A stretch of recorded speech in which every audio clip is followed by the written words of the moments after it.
when we moved here years ago, almost 9 years ago, actually, we moved from Maine to Utah. And my son, Braden, who was at the time, I want to say he was probably 13 years old going into the 8th grade. Does that sound about right? I think that's what it was. So that's from what I remember. Yeah, I think it was 8th grade. And that's a tricky time to move. You know, middle school years, those are some awkward years. And Braden's a really social kid and a smart kid, and he always had good grades. And so we moved, and I remember after the first semester and the grades came in, and he usually had all A's, and he was my kid I'd never had to say a word to, and he never even needed help. But the grades had flipped. I think he got some B's. So I said to him, Braden, what's going on? This is super unusual. Like, I've never seen this from you before. He's like, Mom, I don't care about my grades right now. It's all about making friends. Which I thought was so funny. He's like, really? Tell me about that. He's like, Mom, I am treating making friends like a full-time job. That's what he said. That's important. And it was interesting, his perspective of how much he cared. He's like, I've got to break into these social groups. I've got to make some friends. He wanted friends, and he's a social kid. Like I said, he wanted to have fun, and he cared about it. So it was effort. And I think that's an important thing to bring up, because sometimes people want friends and they're seeking friendship, but they want it to just fall in their lap and just arrive at their door. And I learned a lesson from Braden when he said that, because he was not afraid to work for it and to seek it. Which says so much about Braden. Yeah. And he really, like, by the time he, graduated high school, I think he was everybody's friend, because he's that kid that just loves life and loves people and made friends with everyone. But where Linda comes in, she's brilliant. And it was not my idea. I have to tell you that. Okay. Well, why don't you tell us about it? Because this is what she was doing. Linda was the host of Treat Friday. So tell everyone about Treat Friday. So Treat Friday it was my sister-in-law's idea. So it wasn't my idea. And I thought it was brilliant. But my boys got to a place where they went from going to a private school, and they were just done with uniforms and wanted to play lacrosse and, sports and be with their friends. And so I didn't know who their friends were. And it didn't concern me that much, but you want to know who your kids are hanging out with. And so I kind of followed Michelle's lead, and I was like, it was a huge commitment. Just to think about having whoever wanted to come over every single Friday. I just knew it would just be a lot of effort and take time. And I arrived at the conclusion that it was absolutely something that I was willing to do and take on. And so tell everyone what Treat Friday was. Okay. So every Friday after school, all of my boys, I had 3 boys, and it started with my oldest when he was probably in 7th or 8th grade. And I would make 3 giant pans of a homemade treat every week. Every week. Just think about that, girls. Every week. During the school year. We would take summers off, but honestly, it was my priority. And little did I know, genuinely, just the amazing friendships, not only that would be solidified with our boys and their friend groups, but I just grew to adore these kids, and they would just walk in the door, open door policy, of course, and you throw open the door, and she's like, "What's for TF?" They have to shorten everything. Yes. All the nicknames. Yes. And I think we'll talk about nicknames later, but so much fun that it just warmed my heart, and I instantly fell in love with a lot of the kids I didn't know, and just adored them because they adored my children, and they were just amazing friends to my kids. But having them in my home and having them feel comfortable and having a place to gather was everything to me, because I didn't like that they would just kind of roam, especially in middle school. Right. When they started driving, it's like, great, okay, you can go get in your car and do what you want. But it just felt so right to me, because it was a gathering place. Well, and I loved that my house was that gathering place. Yeah. Kind of selfishly. I just wanted to know who my kids were hanging out with and be with them. And I loved it. And you made that sacrifice to create that.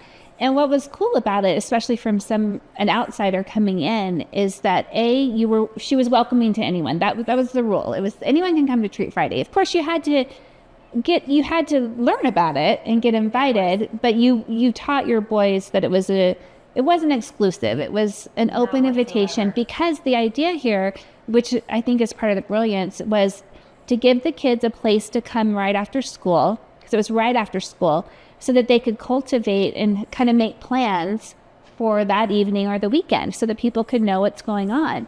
So you weren't committing. Well, I know you said in the early years you were letting them kind of stay all evening, but eventually they definitely lingered longer. Eventually it was this is a launching point, right, for your weekend. This is a go somewhere else to eat. Well, and some of the through the years, as it continued, some of the kids were like, "Gosh, my mom doesn't do this for me." I'm like, "This is not a competition. Mm-hmm. This is something that I have chosen to do. I welcome your moms to do whatever." I had friends offer to help, and I'm like, I'm good. Yeah. I mean, it was my thing. My sister-in-law said the same thing, and I'm like, you know what? It's okay to have our own thing. Yes. And not have to share. And because I mean, someone else could do it too. Well, we had Waffle Wednesday. A mom, mm-hmm. every once in a while, I do Waffle Wednesday. They would do scone, a different day. I'm like, if they want to do that, great. Pick any other day but Friday. So at first I kind of felt selfish and possessive, but I'm like, this is my day. Mm-hmm. And I didn't want competition, and I didn't want the kids to feel like they were torn between the different one mm-hmm. house and the other. So, well, I remember they would start to do different lunches at different spots and whatnot. So they figured out how to get fed. Yes, they did very well. But what was cool for Braden is once he got invited to Treat Friday, he took that seriously, and he went there as many times as he could to cultivate these friendships. And her son, Riker, is my son's one of his very best friends. They're roommates in college now. So this has been years in the making.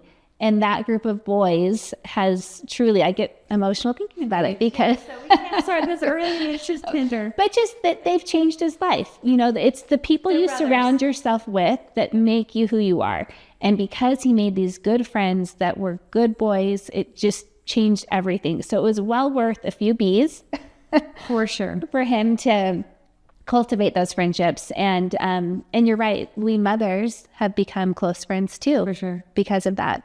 So thank you for that tradition. Thank you. Oh my goodness. It's just, it's actually been really sweet to see. I mean, Braden took it to the next level. Mm-hmm. And just there's not many new kids, that we've had. I mean, mm-hmm. this group of friends really has been together for so long, but I love that Braden found an opportunity and was just so cute and so excited to get invited to Treat Friday. Yes. Yes. Who knew Treat Friday was going to change his life? The brotherhood that would come, from all these kids, especially this age group. Yeah. Yeah. And I'm just grateful for that, and the outstanding, just young people that we had in our home. So really it went both ways, but what a blessing. And then I think it was so cute for their senior graduation. Linda made a Treat Friday cookbook that you gave to all the families, which was so fun, because she did make all these amazing treats. Think of that. Every single Friday for 10 years, for a decade, she was doing that. And then she made this recipe book. So thoughtful. So I wanted them to never forget the bonds they had. And if Treat Friday was a vehicle for that, amazing. I just compiled all the recipes that I made mm-hmm. through the year. And I said, you go to college and make these, and you're on your mission, or wherever life takes you, please just remember how much fun you had, and you have each other's backs. Well, I guarantee that this tradition will get carried. I mean, I've told several people about this, even a friend of mine who has a youngster in that same age, and she's wondered what could she do, and I said, Treat Friday, do that. Right. I mean, if you have a child struggling with making friends, this is a great idea for you. This is a place to start, because, if you cultivate that kind of friendship, you can make these changes, or you can put forth this effort. Whatever works for you. If every Friday or every, whatever day doesn't work, do it once a month, or I mean, it is a big commitment, but you really, I feel like if people want to take this on, they can make it their own as well. And you could pass the baton. You could get a group and you could have one day a month. So there's so many ways to do it, but it really is important. The other fun thing. So when we moved here, her name is Linda. I told you that. But I was introduced to her from the boys. Her name is Lovely Linda. Isn't that so cute? That's what they called her. Yeah. They called her Lovely Linda. So when, in my phone to this day, when she calls me, it says Lovely Linda. I've just never known her as anything else. And she is so lovely. Even when she pulled up today, I was like, you're so lovely, because that's how I see you. And also Callie wanted her own ring. Yes. Her own name. And so the boys were like, all right, cool Callie. And Yeah. it fit. They're so creative, these boys. So cute. So creative. Yes, so Cool Callie has stuck. They still call me Cool Callie. Isn't that sweet? It's so fun. It's so I love that fun. it's just this group, this age group of friends. And they actually have shortened it, called me Lovely. It's Yes. just Lovely now. Right. I'm like I would never expect anyone to call me Lovely ever, but I'm like these, I shouldn't say boys, it's mostly boys, but there were a few girls in and out. But this gang, I call it a gang. Honestly, they have my heart, and I'm just like, So tell me this, because the whole, and I know you don't know a whole lot about Pretty Sisters yet, because it's kind of new for me to be sharing this, but Pretty Sisters comes from my sisters calling me Pretty as a nickname when I was a little girl. So they called me Pretty, and then I eventually just called them Pretty, and we just called each other Pretty Sisters. And that nickname took on this whole new meaning. So you have been called Lovely. How is that, what has that done for you? Because I think there's a lot of power so endearing. in a name like that, and having people see you that way. You start to take on those qualities. Take on those qualities, but it takes you back to where that connection came from for me. And it is priceless. And if someone called me Lovely, I'm like, it reminds me of Riker and his friend group and that just very short phase of their lives, but it's continued. And I don't know if I should share this, but we're trying to bring it back to a college edition of Treat Friday. I love it. It's so hard to find a day, but that's why high school is such a great time. Right. But they want to continue it and share with their friends, which is just the sweetest thing. Yes. But back to your question, I hear that name, that little nickname, and it just melts my heart. Yeah. Because the group is coming from. Right. Or what they, maybe. It's anchored into so many core memories and special feelings that have come from that. And that's how I have felt about this word pretty. And as I've tried to and have talked about it on the podcast and social media and all the different places, I've really tried to describe what pretty means, that it's not about what most people think as far as looks or appearance. It's just, to me, it's this word of endearment. It's this word that means love and connection.